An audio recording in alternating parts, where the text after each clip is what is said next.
Mi nombre es Elena Castillo y durante los últimos 12 años he trabajado como notaria pública especializada en derecho inmobiliario. Lo que mi familia nunca entendió es que mi aburrido trabajo de oficina me había convertido en una experta en transacciones de bienes raíces y herencias. Especialmente después de lo que pasó con la casa de mamá. Todo empezó hace 5 años cuando nuestra madre, Esperanza Castillo, fue diagnosticada con Alzheimer. Mi hermano mayor, Carlos, inmediatamente se autoproclamó como el encargado de sus cuidados y finanzas, a pesar de que yo había sido quien la visitaba religiosamente cada domingo durante décadas. Elena, tú tienes tu trabajo y tu vida, me dijo Carlos durante una tensa reunión familiar. Yo me haré cargo de todo. Mamá estará mejor conmigo. Carlos había heredado el negocio familiar de herrería y se consideraba el exitoso de la familia. Su taller generaba buenos ingresos y él vivía en una casa grande con su esposa Mónica y sus 2 hijos. Yo, según él, era solo la hermana soltera que trabajaba empujando papeles en una oficina.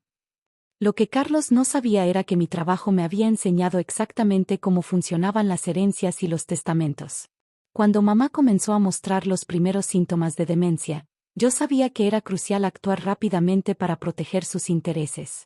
Durante uno de mis almuerzos dominicales con mamá, antes de que su condición empeorara, hablamos sobre sus preocupaciones. Elena, mijita, me dijo mientras tomábamos café en su cocina, me preocupa lo que pasará con la casa cuando yo ya no esté. ¿Por qué te preocupa, mamá? Pregunté, aunque ya intuía la respuesta.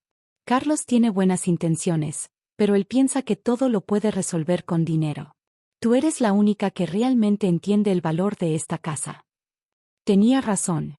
La casa familiar no era solo una propiedad, era donde habíamos crecido, donde estaban todos nuestros recuerdos, donde mamá había criado a 5 hijos después de que papá muriera. Para Carlos, era simplemente un activo financiero. ¿Qué quieres hacer? Le pregunté suavemente. Quiero que tú te encargues, respondió sin dudar. Tú sabes de estas cosas legales.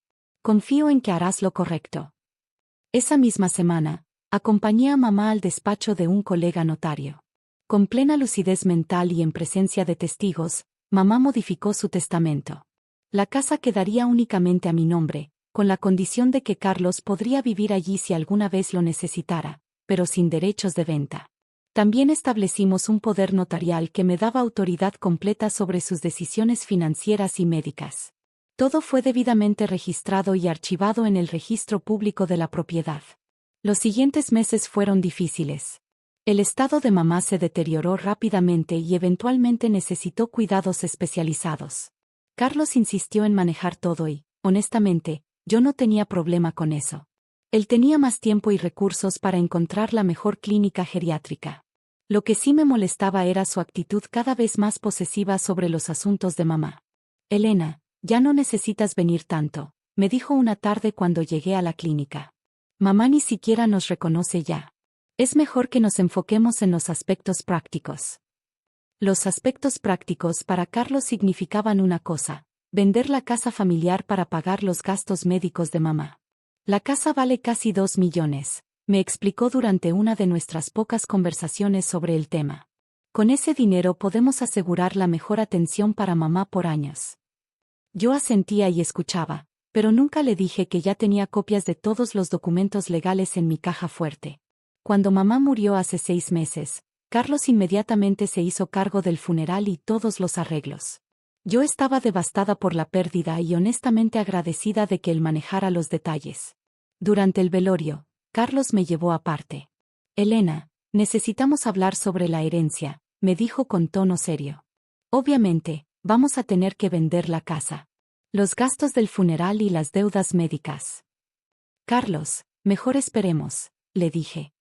Acabo de perder a mi madre. ¿Podemos hablar de esto después? Él asintió, pero pude ver en sus ojos que ya tenía planes. Las siguientes semanas fueron un torbellino de trámites burocráticos.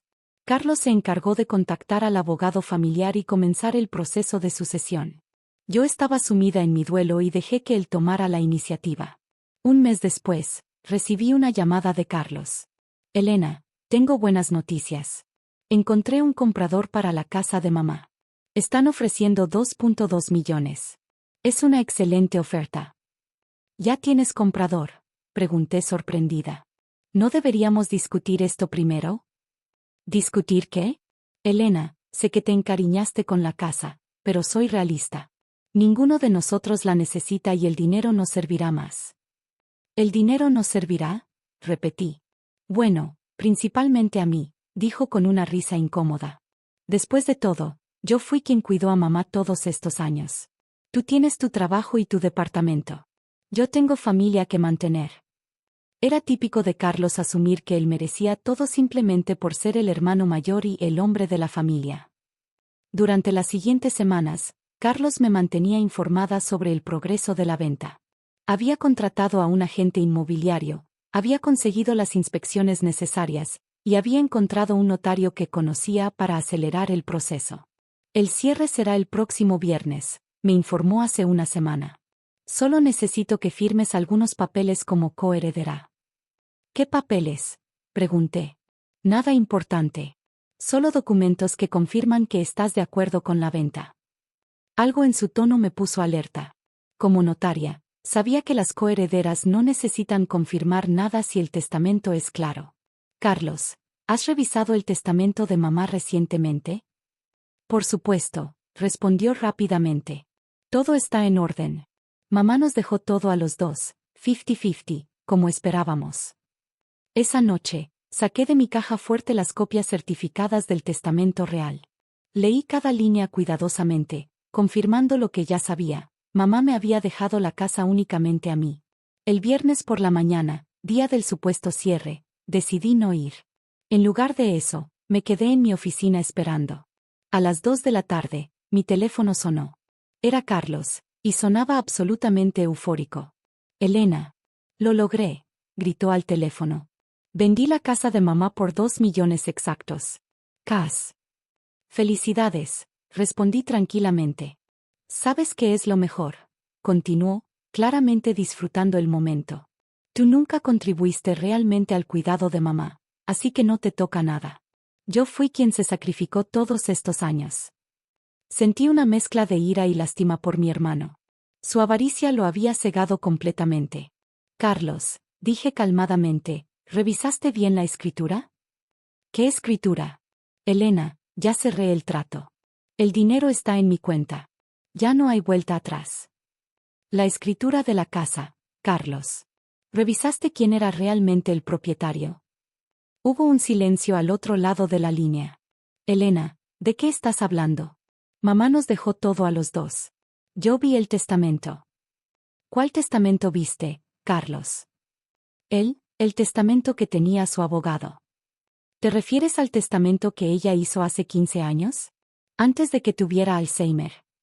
Otro silencio, más largo esta vez. Carlos, continué con voz profesional, mamá modificó su testamento hace 5 años. La casa está únicamente a mi nombre, registrada en el registro público de la propiedad. Tú acabas de vender una propiedad que no te pertenece. Escuché el sonido de papeles siendo revueltos desesperadamente. Eso es imposible, tartamudeó. Yo tengo todos los documentos originales. Tienes documentos obsoletos, Carlos. Y lo que es peor, acabas de cometer fraude inmobiliario. El silencio que siguió duró casi un minuto completo. Elena, su voz ahora temblaba, tienes que estar bromeando. No estoy bromeando. Como notaria pública, te puedo asegurar que la venta que acabas de hacer es completamente ilegal. Vendiste una propiedad usando documentos falsificados. Yo no falsifiqué nada, gritó. El notario revisó todo. ¿Qué notario, Carlos? Porque ningún notario certificado habría procesado esta venta sin verificar el estatus actual de la propiedad en el registro. Más silencio. Finalmente, Carlos habló con voz quebrada. Elena, ¿qué? ¿Qué va a pasar ahora? Ahora, hermano, vas a tener que devolver ese dinero. Y vas a tener que explicarle a los compradores por qué la venta es nula. Y probablemente vas a necesitar un muy buen abogado. Al día siguiente, recibí una llamada del supuesto notario que había manejado la venta. Resultó ser un amigo de Carlos que trabajaba en bienes raíces pero no tenía licencia notarial. Señora Castillo, me dijo nerviosamente, hay un problema con la venta de ayer. Parece que su hermano no tenía autoridad legal para vender la propiedad. Efectivamente, respondí. La venta es nula desde el momento en que se firmó. Los compradores, una joven pareja que había usado todos sus ahorros para el enganche, estaban furiosos.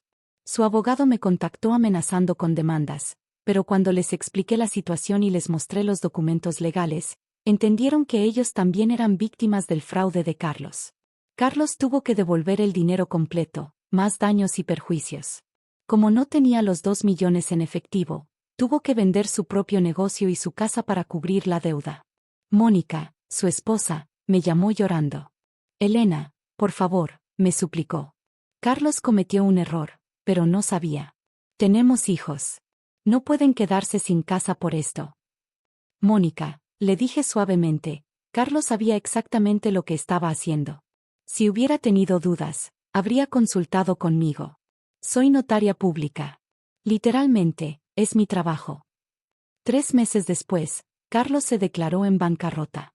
Perdió su negocio, su casa, y enfrenta cargos criminales por fraude inmobiliario.